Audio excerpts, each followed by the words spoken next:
Health जो बहुत ही important है उन हर पर्सन के लिए जो जब किसी वर्क में इन्वॉल्व हैं और हेल्थ उनका साथ नहीं दे रहा है, तब उनसे वो काम या जिस चीज पर वो प्रोजेक्ट पे वर्क कर रहे हैं उस पर उनका दिल नहीं लगता है, या हेल्थ अगर ठीक नहीं है तो आपके लिए कुछ भी नहीं है। तो आज हम लोग एक बहुत ही इंपॉर्टेंट टॉपिक पे बात कर रहे हैं जो बहुत बड़ी प्रॉब्लम है, जिसको हम बोलते हैं डेंगू। डेंगू फीवर बहुत बड़ी प्रॉब्लम है। काफी बच्चे इससे प्रभावित हैं, काफी लोगों की जान भी जा चुकी है। हमें लगता है सिंपल फीवर है, तो डेंगू फीवर क्या है, क्या सिम्टम है, कैसे बचा जा सकता है, इन्हीं सब बातों पे आज हम डिस्कस करेंगे। तो डेंगू फीवर से कैसे बचें, आइए इसके बारे में जानते हैं। लेकिन अगर आप हमारे इस चैनल या वीडियो पे नए हैं तो सब्सक्राइब कीजिए, बेल आइकन्स पे क्लिक भी कीजिए, ताकि इसी तरह की और इंफॉर्मेटिव वीडियोस जब निकले तो आपको उसकी जानकारी मिलती रहे। तो हम लोग आज इस टॉपिक पर, जिस टॉपिक पे आपके साथ मैं यहाँ पे खड़ा हूँ और आपको सारी इंफॉर्मेशन दे रहा हूँ, ये देखिए बहुत बहुत बहुत नाजुक टॉपिक है, डेंगू फीवर। डेंगू फीवर क्या है?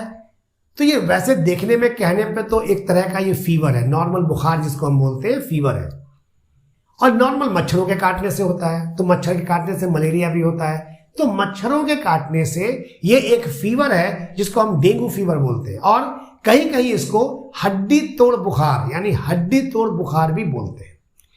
तो मच्छरों के काटने से मलेरिया भी होता है और मच्छरों के ही काटने से डेंगू भी होता है। तो डेंगू क्या है जो इतनी ज्यादा प्रॉब्लम क्रिएट कर रहा है हमारे लिए, आपके लिए, और खासकर छोटे बच्चों के लिए? डेंगू भी देखिए एक फ्लू जैसी बीमारी है जो डेंगू नाम के एक वायरस से होती है। यानी मच्छर तो है, लेकिन ये मच्छर डेंगू नाम के वायरस को लेकर के आता है कहीं से, और जब आपको काटता है तो उससे आपको डेंगू नाम का फीवर होता है। और इस मच्छरों को जो डेंगू वायरस लेके आते हैं उनको कहा जाता है ईडीज, यानी ईडीज मच्छर, ईडीज मॉस्किटोज। तो ये ईडीज मॉस्किटोज जो हैं ये कहीं से एक डेंगू का वायरस लेके आते हैं, और जब ये आपको काटते हैं तो आपके बॉडी में ब्लड के थ्रू ये आपके बॉडी में वायरस सर्कुलेट कर जाता है। तो ये जो डेंगू के मॉस्किटोज हैं ये नॉर्मली आपको दिन में काटते हैं, और जब दिन में काटते हैं तो ये जो डेंगू से संक्रमित या डेंगू वाले मच्छर हैं, डेंगू वाले मॉस्किटोज हैं, वो आपको काटते जब हैं तो आपके ब्लड के थ्रू या आपके बॉडी में फैल जाते हैं। और ऐसा नहीं है कि इसका असर सेम डे आपको नजर आता है, पहले इसमें भी नॉर्मल एक फीवर आता है। तो फीवर आया तो अब कैसे समझेंगे? देखिए प्रिकॉशन तो आपको लेना है। मैं अगर आपसे बोल रहा हूं कि कैसे समझेंगे कि मुझे डेंगू हो गया, तो सबसे पहली बात तो है कि हमको अगर फीवर आ रहा है तो मुझे अपने डॉक्टर से कंसल्ट करना है। लेकिन अगर आप ऐसी जगह पे हैं कि डॉक्टर से अभी कंसल्ट नहीं कर पा रहे हैं या किसी प्रॉब्लम की वजह से डॉक्टर से कंसल्ट नहीं कर रहे हैं, तो आप अपने से भी कुछ चीजों को समझ सकते हैं। जैसे, तो अगर आपको कोई भी फीवर हो रहा है तो फिलहाल तो आपको डॉक्टर से कंसल्ट करना है। लेकिन अगर आप अभी डॉक्टर की पहुंच से दूर हैं और आप ऐसी जगह पे हैं कि कोई ऐसी प्रॉब्लम है जिससे अभी आप डॉक्टर से कंसल्ट नहीं कर सकते हैं, तो जो जानकारी मैं आपको दे रहा हूं उससे आप डिसाइड कर सकते हैं कि ये डेंगू है या नहीं है। तो आमतौर पर ये भी नॉर्मल फीवर है, ठीक है, और हम इसको आसानी से पहचान नहीं सकते हैं। लेकिन फिर भी एक अनुमान के अनुसार कि डेंगू फीवर जो है वो बहुत तेज होता है, यानी कि आपके बॉडी में अगर फीवर आता है तो बहुत तेज आता है। और अगर इसके साथ कुछ और भी, जैसे 2-3 और भी आपके हम बोलते हैं सिम्टम्स होते हैं, वो 2-3 सिम्टम्स का नाम अभी हम बता रहे हैं। एक तो आपको फीवर तेज है, और 2-3 सिम्टम्स जो अभी हम आपको बता रहे हैं वो भी अगर आपको इस फीवर के साथ है, तब इसका मतलब आपको हर हालत में प्रिकॉशन लेना है, सावधानी बरतनी है। हो सकता है वो आपको डेंगू हो। सबसे पहले तेज फीवर के साथ अगर आपको सर में दर्द है, देखिए यहाँ पे जो मैं आपको 5, 6, 7 पॉइंट्स बता रहा हूं, उसमें कोई 2 भी आपके पास है तो फौरन डॉक्टर से कंसल्ट कीजिए। पहला, सर में दर्द।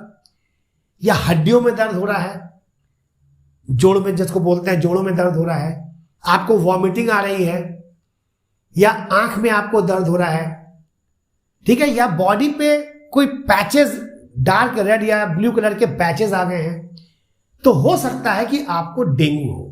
यानी तेज फीवर के साथ आपको इसमें से कोई भी दो चीज जो मैंने आपको बताई अगर है तो हो सकता है आपको डेंगू हो। आप फौरन अपने डॉक्टर से कंसल्ट कीजिए। दूसरी चीज कि डेंगू भी जो होता है तो इसमें इतना घबराना नहीं है। हर डेंगू का फीवर जो है वो ऐसा नहीं है कि आपको बहुत सारी प्रॉब्लम कर देगा। जैसे डेंगू का फीवर हुआ तो हो सकता है आपको जो बता रहे हैं लोग, जो समझा रहे हैं, वो आपको बहुत ज्यादा पैनिक कर दे, तो पैनिक होने की जरूरत नहीं है। डेंगू के फीवर जो है वो तीन तरह के हैं। एक साधारण फीवर होता है, नॉर्मल फीवर। ये नॉर्मल फीवर जो है वो एक हफ्ते में ऑटोमेटिक खत्म हो जाता है। ये नॉर्मल फीवर है जिसको डॉक्टर बोलता है कि सीजनल फीवर आपको हो गया है, ठीक है। दूसरा फीवर आता है जिसको बोलते हैं डीएचएफ, यानी डेंगू है वो डीएचएफ डेंगू कहलाता है।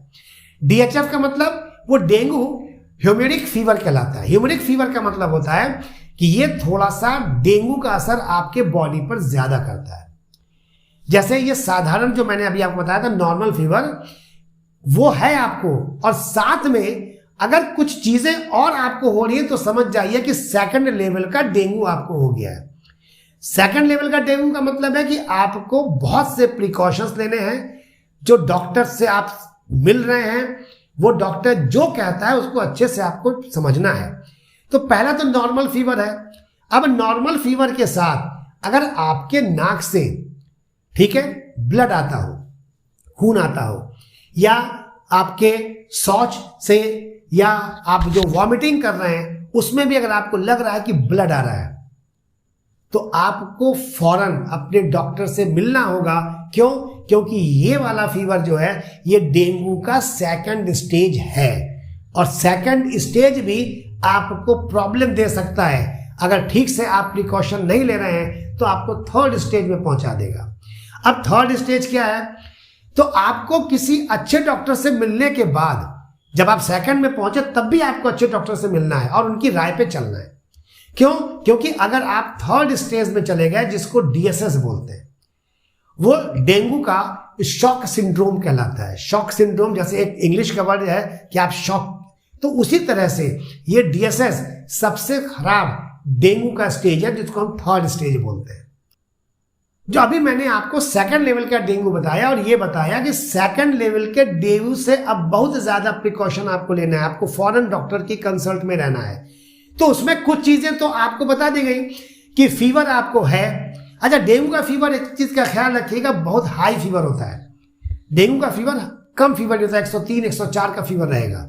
तो फीवर के बाद अगर आपको ब्लड आ रहा है आपके वॉमिटिंग से, आपके स्टूल से, या आपके नोज से ब्लड आ रहा है, तो ये तो सेकंड लेवल था ही।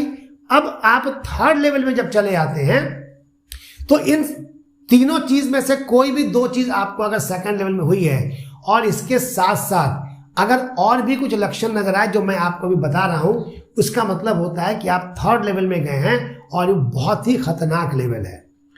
जैसे बुखार जो है वो बहुत तेज होगा, लेकिन बॉडी आप टच करेंगे तो बॉडी आपका ठंडा रहेगा, तो समझ जाइए कि आपका ये सिम्टम ठीक नहीं है। यानी अगर आपको फीवर बहुत तेज है लेकिन बॉडी टच करने पे बॉडी का टेम्परेचर उतना नहीं लग रहा है, तो समझ जाइए कि आप अच्छा सिम्टम नहीं दिखा रहे हैं। दूसरी चीज कि आपको हर थोड़ा देर पे लग रहा है कि आप थोड़ा बेहोश टाइप के लग रहे हैं, यानी आपको सेंस कम हो रहा है, तब भी समझिएगा कि लेवल ठीक नहीं है, या आपका ब्लड प्रेशर बहुत ज्यादा जल्दी जल्दी डाउन होने लगे। इन सारी चीजों का मतलब होता है कि आपको तो इसका मतलब है आपको थर्ड लेवल का डेंगू हुआ है। ये बहुत खतरनाक है। तो हमेशा फीवर होने पर डॉक्टर से कंसल्ट कीजिए। खासकर ये डेंगू जो हम लोग के यहाँ आता है, ये आता है कब? जब बरसात या बरसात के बाद। तो अब उपचार क्या होगा इसका? हमको क्या करना है? दवाई क्या खाना है, या किस तरह का प्रिकॉशंस लेना है? तो देखिए, दवाई के लिए तो हम आपको बता नहीं सकते, जाहिर सी बात है, मैं बार बार कह रहा हूं आपको डॉक्टर से मिलना होगा।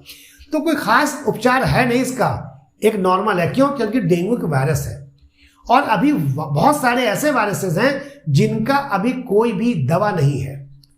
तो वायरस होने के नाते इस पर कोई अभी ऐसा अलग से कोई उपचार नहीं है, इसलिए डॉक्टर से कंसल्ट करना बहुत जरूरी है। तो बीमारी पर रोक लगे इसके लिए आपको डॉक्टर से मिलना होगा, डॉक्टर की सलाह लें, उनके हमेशा कंसल्ट में रहें। अगर वो आपको बोलते हैं एडमिट होने के लिए, आपको एडमिट होना है।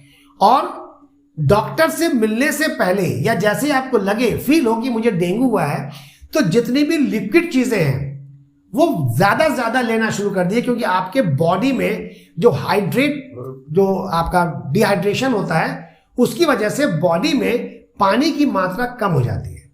तो आप जितना भी लिक्विड फूड्स है वो ज्यादा से ज्यादा लीजिए ताकि वो लेवल बना रहे। अपने आसपास और खुद का ख्याल रखिए कि वो साफ सुथरी जगह हो। आराम करने की बहुत सख्त जरूरत है। साफ सुथरी जगह का मतलब आपको नहाने को तो मना है, लेकिन आप स्पंज से किसी चीज से अपने बॉडी को चाहें तो पोंछ सकते हैं। आप जैसे मैंने बताया कि मच्छर जो है, ये मॉस्किटो जो है वो मेनली दिन में काटता है। तो आपको बचने का क्या तरीका है? अपने बॉडी को खुला ना छोड़ें, फुल स्लीव्स हमेशा पहने। अगर आपके पास घर में मच्छर को भगाने वाली क्रीम है, मॉस्किटो को भगाने वाली क्रीम है, तो आप बॉडी पे मॉस्किटो की क्रीम लगा के रखिए। साफ सुथरी घर पे जगह रखिए। और देखिए मैंने क्यों कहा कि ये बरसात या बरसात के बाद ये मेनली मच्छर जो है, मॉस्किटो जो है वो आते हैं। होता क्या है कि जिनके यहाँ कूलर है, गर्मी में कूलर चल रहा है, जब बरसात आया तो कूलर नहीं चल रहा है, लेकिन पानी उसमें का नहीं निकाला गया तो पानी जम गया। तो ऐसी जगह पे जहां पे साफ पानी जमता है, समझिएगा गंदे पानी में ये नहीं बनते हैं, साफ पानी, जैसे घर के आंगन में बाहर कोई ऐसा गमला रखा था जिसमें पानी है तो पानी लगातार है, क्योंकि उसमें मिट्टी नहीं थी तो पानी नहीं सूख रहा है। आपके कूलर में पानी है, कुछ जगह ऐसी है जहां पे कुछ खराब टायर्स पड़े हुए हैं, उसके अंदर पानी भर गया है, या कोई भी ऐसा बर्तन है जो बाहर रखा हुआ है उसमें पानी है, तो हर साफ पानी को जिसमें आपको अब यूज नहीं है तो उसको फेंक दीजिए, क्योंकि उसी जगह पे आपके मच्छर, ये मॉस्किटो बनते हैं जो डेंगू वाले होते हैं। तो मैंने आपको कुछ चीजें बता दिया, कुछ कूलर का पानी है तो साफ कर दीजिए, कुछ गमले हैं पानी, वहां से भी पानी को हमेशा हटा के रखिए। ये प्रिकॉशंस है जो आपको हर हालत में लेना है मच्छर से बचने के लिए। अगर आपको स्प्रे है, पाउडर है, जो भी आपको इस्तेमाल करना है अपने बॉडी पे चाहे रूम में, वो इस्तेमाल कीजिए। और सबसे इंपॉर्टेंट है, अगर फीवर हो तो आप डॉक्टर की सलाह लेकर के अपना ब्लड टेस्ट करवाएं, ताकि ये भी पता लगे कि आपका प्लेटलेट्स बहुत इंपॉर्टेंट चीज है। अगर ये डाउन हो रहा है, अगर आपका प्लेटलेट्स डाउन हो रहा है तो इसका मतलब वो है कि आपको डेंगू है। लेकिन हर प्लेटलेट्स डाउन का ये मतलब नहीं है कि फौरन प्लेटलेट्स हम चढ़ा लें। सिर्फ थर्ड लेवल में ही वो नौबत आती है जब आपको प्लेटलेट्स चाहिए। लेकिन इन सारी चीजों के लिए आपको अपने डॉक्टर को कंसल्ट करना होगा। हम आपको यहाँ पे बस प्रिकॉशन सबसे इंपॉर्टेंट बता रहे हैं। घर के आसपास जितने भी पानी जमा है उसको साफ कीजिए, अपने को साफ रखिए। अगर आपको तेज फीवर आता है और साथ में सर दर्द है, या जो भी ज्वाइंट्स आपके हैं उसमें दर्द है, या आपके आंख में दर्द है, आपको वॉमिटिंग में या नोज से ब्लड आ रहा है, इन सारी चीजों को अगर आपको लगता है कि हो रहा है तो फौरन डॉक्टर से कंसल्ट कीजिए। तो डेंगू खासकर छोटे बच्चों में बहुत परेशान है, क्योंकि छोटे बच्चे कहीं पर भी बाहर खेलते रहते हैं और डेंगू का मच्छर दिन में ही काटता है, वो दिन में ही रहता है। तो मच्छरों से, मॉस्किटो से बचिए। हर वो उपाय कीजिए जिससे मॉस्किटो से बचा जा सके, क्योंकि डेंगू वायरस का अभी कोई भी वैक्सीन नहीं है। तो वैक्सीन नहीं है तो इसके लिए प्रॉब्लम है।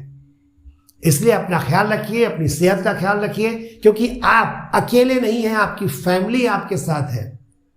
आप इंडिपेंडेंट नहीं है। अगर आपको कुछ प्रॉब्लम होता है तो आपकी फैमिली प्रॉब्लम में आती है। इसलिए हमेशा अपना ख्याल रखिए। अपना ख्याल रखने का मतलब है फिर ऑटोमेटिक आपकी फैमिली भी सेफ रहेगी। तो इसी तरह की और इंफॉर्मेटिव वीडियोस देखने के लिए देखते रहिए ISM एजुकेशन का चैनल। और अगर आपको ये चैनल या इंफॉर्मेशन अच्छा लगे तो सब्सक्राइब भी जरूर कीजिएगा। मिलते हैं फिर अगले वीडियोस में। Till then, good bye.